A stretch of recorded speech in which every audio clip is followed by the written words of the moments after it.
साईं, सुमेरा बेटी ने आपकी बहू बन के आज तक कोई शिकायत का मौका नहीं दिया। मुझे यकीन है मेरा ज़बान शाह आपका दामाद बन के कभी भी आपको शिकायत का मौका नहीं देगा। इंशाअल्लाह, इंशाअल्लाह। हाय अम्मा, आपने तो सबा को बहुत अरसे पहले देखा था, अभी देखेंगे तो पहचान नहीं सकेंगे, तो बिल्कुल शहर वाली लगती है। अच्छा साईं, शौकत और शादी को जमीनों की देखभाल के लिए आपने नवाब शाह भेजा था। सबा पुत्र वहां बरस हो रही है, सोचती हूँ उसको शहर की हवा ज्यादा न लगी हो, इसलिए चाहती हूँ कि जल्द से जल्द मैं उसको मुंह बना के ले जाऊं। ज़ेबुनिसा, सबा हमारी पोती है, हमारा खून है, हमारा मिजाज है। हवा लगने से पहले हवा का रुख बदल सकती है। क्यों नहीं साईं, आखिर पोती किसकी है? सुमेरा को तो मुझे सबा के कमरे में ले चल, मैं उसको देखूंगी। अम्मा, उसे दोपहर को सोने की आदत है, कमरा बंद करके सोई हुई है ना। अच्छा ठीक है, मैं भी अपनी नूह को देखने की खुशी में रस्म रिवाज भी भूल गई। तो बैठो, शरबत पियो।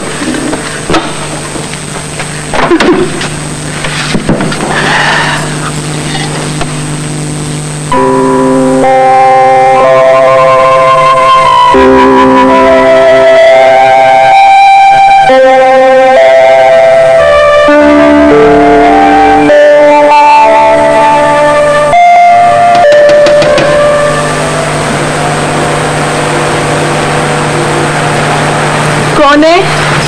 मैं हूँ बेटी, दरवाजा खोलो।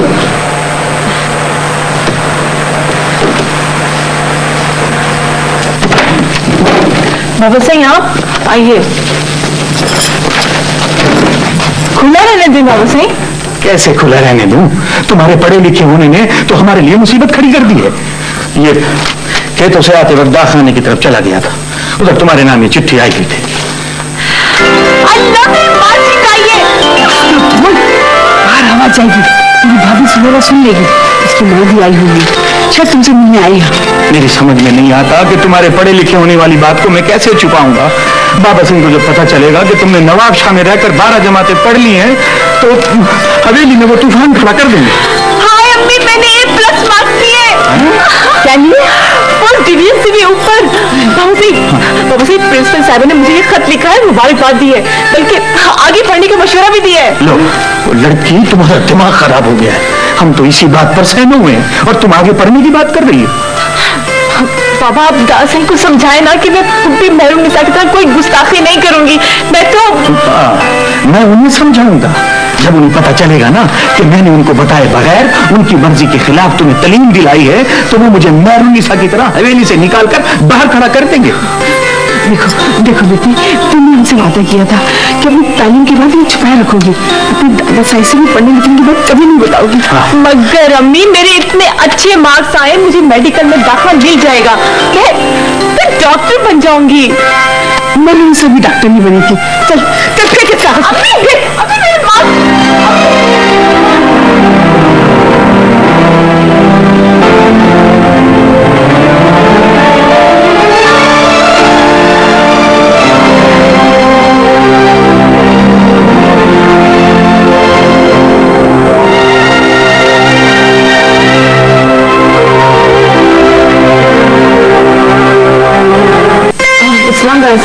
वालेकुम सलाम। आओ बेटा, आप इधर बैठो, बैठो यहाँ बैठो। बेटे, तुमसे तो बातचीत करने की फुर्सत ही नहीं मिलती। ये तुम्हारे बाबा है, जमीन का कब्जा लेने वाला कागज गुम कर बैठे। अब उस एक कागज के लिए हमें शहर जाना होगा, उसकी नकल निकलवाने के लिए अदालत के 100 चक्कर लगाने पड़ेंगे। वो आ रही पसीने की। बेटा, अलमारी में से धुला हुआ तोतिया निकालो। आप जरा देखो, ये कोई फाइल दे दो, रखते कहीं हो, ढूंढते कहीं हो। ये गुड़ सही मिलाया इसमें? जी जी हाँ, सही। अच्छा, ढेर बात है। हाँ, ठीक है ठीक है। दादा साहब, ये है जमीन की कब्जा लेने वाले कागजात। हाँ, यही तो है। देखा, मेरी पोती 1 मिनट में ढूंढ कर ले आई। ये कहाँ रखा था बेटा? आपकी अलमारी में दादा साहब। हाँ, तो हम रख के भूल गए होंगे। बाबा जी, मैं तो पहले ही आपसे कह रहा था कि मैंने यहाँ आते ही कागजात जो है वो आपके हवाले कर दिए थे, मगर आप वो... ठीक है ठीक है ठीक है ठीक है ठीक है ठीक है। बेटी, घड़ी बहुत खूबसूरत है, लेकिन तुम्हारी दोनों कलाइयां सुनी है, चूड़ियां नहीं पहनती हो? पहनती है दादा साईं, लेकिन वो घड़ी उस पर छुप जाती है ना, इसलिए। हमने शहर की लड़कियों को देखा है, घड़ी पहनती हैं, चूड़ियां पहनना तो जैसे भूल ही गई हैं। वैसे सुमेरा सही कह रही थी, तुम यहाँ वाली नहीं शहर वाली लगती हो। हाँ, ये कागजात ले, जी जाके जमीन का कब्जा ले और इसे संभाल के रखना। जी ठीक है जी साहब। बेटे, तुम्हें कैसे पता चला कि ये जमीन के कब्जा लेने वाले कागजात हैं? वो असल में बाबा साईं जब ये नवाब शाह में थे ना जी, तो मैंने इसे वहां थोड़ा बहुत पढ़ाया था जी। पढ़ाया था? क्यों पढ़ाया था? उनसे इजाजत नहीं थी? ठीक है बेटा, ठीक है, ठीक है, ठीक है, इतना बहुत ठीक है। लड़कियों को इतना पढ़ना आना चाहिए कि ससुराल जाकर ना मैके वालों को खत लिख सके। ठीक है। पहले हाथ जोड़ के आई थी तो तेरी बेटी को काम पे रख लिया था, मगर तेरी बेटी तो खूब काम दिखाती है। सारी हवेली का काम छोड़ के ज़बा शाह के कमरे में सफाई के लिए घुसी रहती है। मैं पूछती थी उसकी शादी क्यों नहीं कर देती? कैसे करूं? कोई रिश्ता भी तो आया। क्यों? करमू धोबी के बेटे का रिश्ता नहीं आया था? उसका बेटा तो चलसी है जी, नशे के लिए पैसे मांगो तो मांगता है या फिर चोरी करता है। मौलवी साहब तो इज्जतदार आदमी है, उसका भी तो रिश्ता आया था। आप तो जानती हैं मालकन, उनकी अपनी 3 जवान बेटियां हैं, उस पर भी वो मेरी बेटी से शादी करना चाहते। रिश्ते तो ऐसे ही आएंगे। क्या किसी शहजादे के इंतजार में बेटी को घर पे बिठा रखा है? ले पकड़, दे इसको।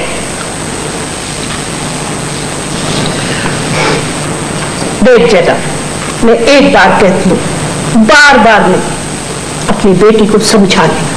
बस उठा बच्चे को, जाए यहां से, जल्दी कर, जोर से नहीं दबा सकती। कैसे नदीदे बच्चे को साथ लाई थी, मेरे खाने पीने को नजर लगा दिया, पेट में दर्द होने लगा। बस बस कर। ये इतनी सी बात नहीं है, तुमने इतना पढ़ लिया है कि ये बात गड़ा खोद कर भी छुपाई नहीं जा सकती। पहले जमाने के लोग अपने खजाने जमीन में दफन कर तो छुपाते आए हैं, लेकिन आज तक कोई तालीम की कबर नहीं बना सका। हम भी नहीं बना सकते, इसे छुपा नहीं सकते बाबा साईं। तुम्हें याद है, तुमने जमीन के कागजात जिस वक्त बाबा साईं के हाथ में दिए थे, उनको इसी बात पर शक हो गया था। वो तो मैंने उन्हें थोड़ा बहुत पढ़ने लिखने वाली बात बता दी थी, वरना जानती हो क्या होता? तालीम एक जून बन गई है जिसे हम छुपा रहे हैं। मैंने जानबूझ के दादा साईं को वो कागजात दिए थे। मैं किसी न किसी बहाने उनसे सच कहना चाहती हूँ। क्या कह रही हो तुम?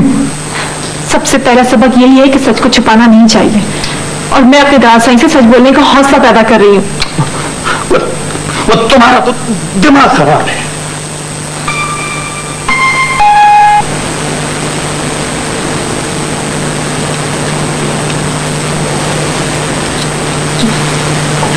बच्ची घबरा रही है, अब इसे हौसला तो दे। मुझसे ना कहो तुम, इसे कहो कि ये बाबा साईं से खुद बात करेगी। हाँ, आपने ये क्यों कह दिया था? उसने थोड़ा बहुत पढ़ा हुआ है, अब वो सच बोलने जा रही है तो आप घबरा रहे हैं। ये शाहरुख खान को दिखाया था? जी सर। शरफो, मैं हूं ना, मुझे अपने पीछे समझो।